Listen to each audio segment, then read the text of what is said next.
All right. Lo siento. Okay, my sincere apologies. Technical difficulties. All right, so spiral, fill in that piece. Now, I have seen people use artistic use of white space. I mean, this actually, I wanted a little bit of white in it so I didn't fill it in as tight. I've seen tie-dye shirts where they did white as one of their four. I've seen, you know, if it were me, I would probably, where's that color? There it is. I would probably go something that's across the way like this, and then, you know, use another color. Obviously not these colors, this would be hideous. But across the way from each other like that. I've seen people leave pie pieces totally white, which integrates white into your spiral. It works. All right, it's up to you. But that's the thing you have to think about because you only get one shot at this. All right? All right, so spiral. Like I said, questions, stop me at any point. What is this? Oh, it's a little bitty spiral with just 3. All right, so this was just, I think I might even done this as 3 pie pieces in it real quick because it was such a tiny amount of fabric. All right, another spiral. Okay, it's nothing special. That turned out pretty nice though, the color combination. I'll brag on myself. All right, now this is where it gets a little weird. Okay. This is doing a spiral, but putting symmetry in the middle. Okay? I've seen people do this where they call it a spider sometimes because it works out that way sometimes. All right? Where you fold it in half and then spiral it. Okay? I've seen people do multiple spirals. I've seen people where they did like, they grabbed the shirt, kind of a one up here, one down here, and twist.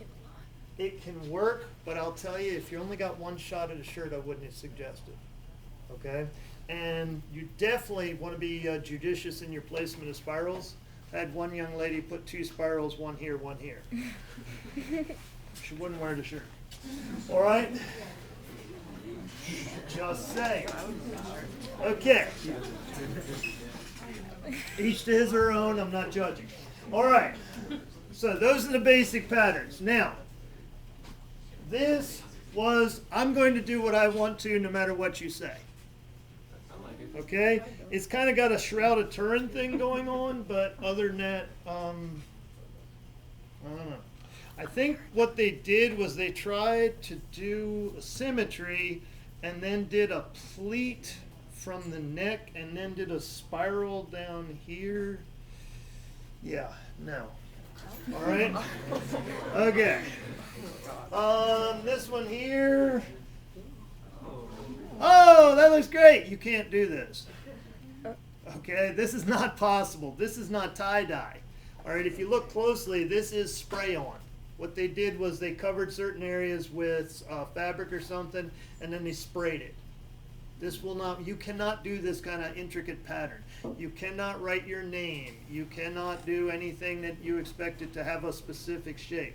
Now, I have seen people do some really kind of wild ones where they did hearts and things. It's possible to do like a heart, but this, no, doesn't work. Okay, could you grab that off the floor for me?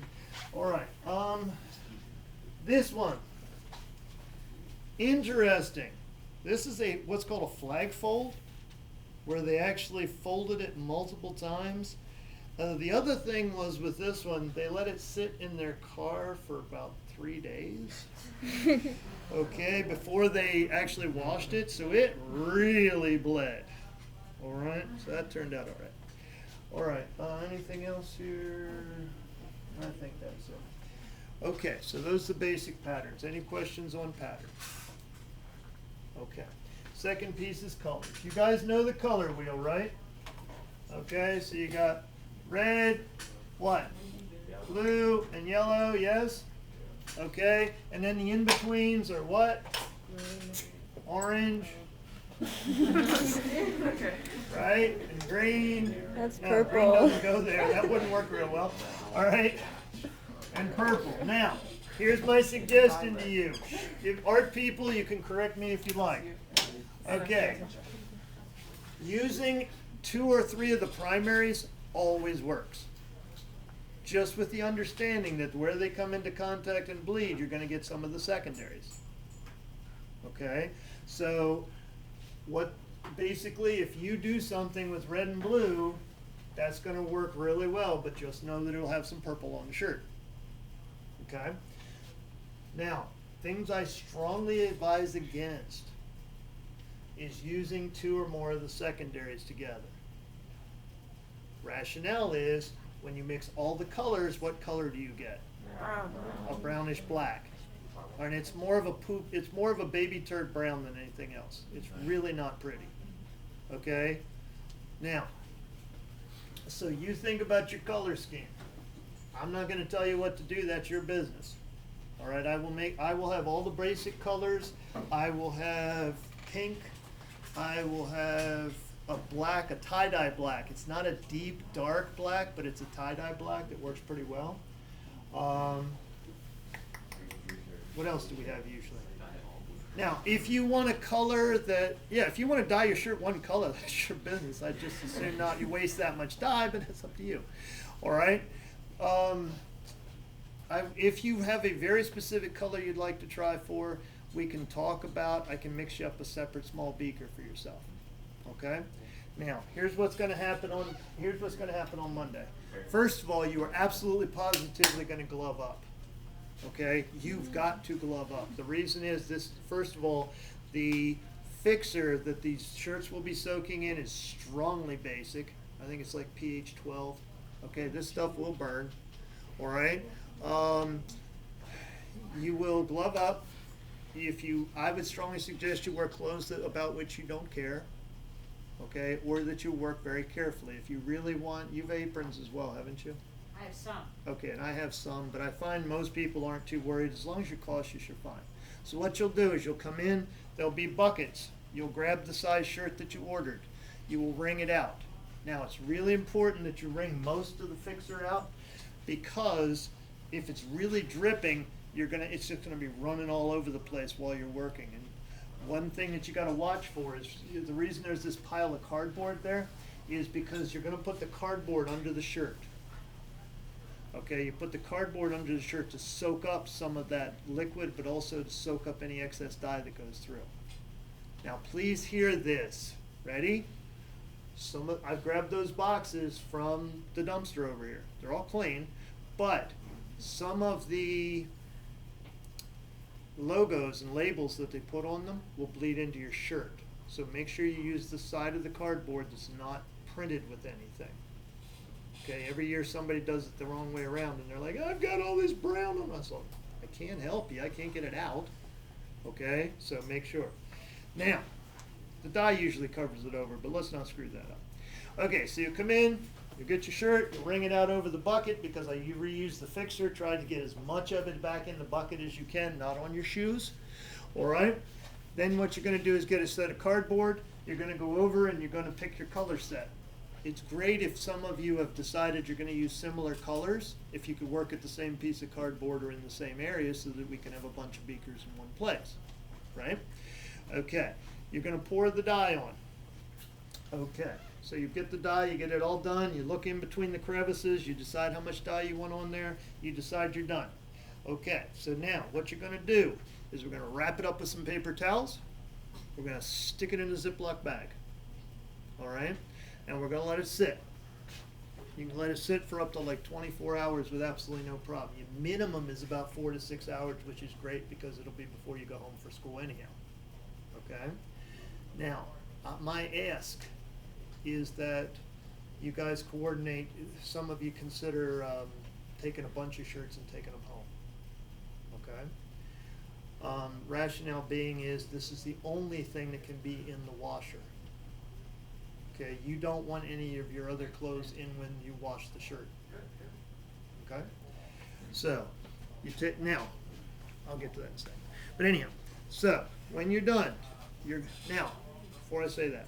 When you're finished dyeing your shirt, I'm sorry, I'm a little disjointed. Been a bad week. All right, anyhow. So, what you're going to do when you're finished, the one thing you absolutely don't want to do is to open your shirt. Okay? Because right now, all the colors are in contact with each other exactly as they should be. If you go Wow, doesn't it look great? Now how do you get it home? Okay? Because now you can't refold it the way it was and things get smeared and messed up. So leave it. It's the reveal when you take it out of the washing machine. That's when you find out how you did. Okay? So somebody takes them home. What you're going to do is take it to a sink. You're going to rinse them really well. And I'll put a set of directions out. Each of you, your teachers has been willing to put it on Schoology, a very specific set of directions. Okay? You're going to rinse it just so it's not just totally running in dye. You don't have to get it to stop bleeding dye, just you don't want massive amounts. All right? You're going to fill up your washer ahead with the hottest possible water. And you're going to use dish soap, not laundry soap.